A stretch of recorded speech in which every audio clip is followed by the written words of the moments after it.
Wayo, yeah man, salibonani,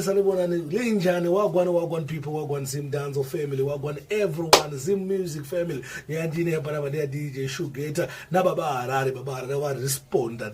ya baba harare, mshume kunge DJ Shugetta, waineka kuataka kawanga waita baba harare, pa dande mtandela ure Facebook, so akonde sakuti, baba harare vazorespondi saka chakwati dzeo respondi baba harare mobva maiona mobva manzwa kuti nyaya iri papi tofunga nyaya izvo zviyazobuda manje kuti neDJ Shugetta vachitaura kuti baba harare havana chavakaimba pa apakaipa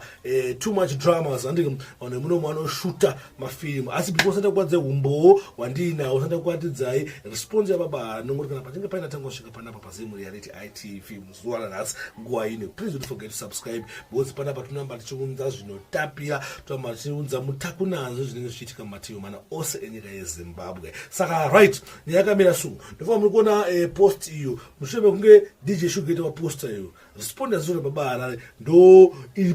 iri apo iyo yavanga charadza kuti aiwa maya shamari nyango kandiwenga nyango kaita sewa kana ndigoni kuimba hazvichinje effect yekuti nini ndakaita se ndakambodanana nebhebhe rako ana ndiexo wangu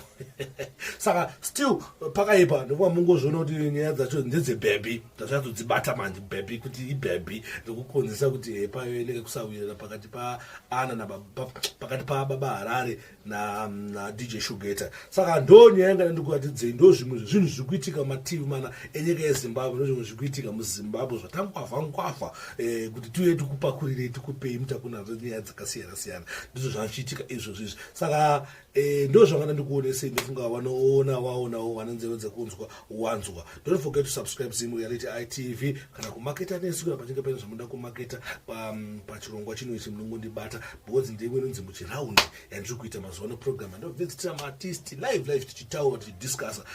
zvakasiyana. Thank you.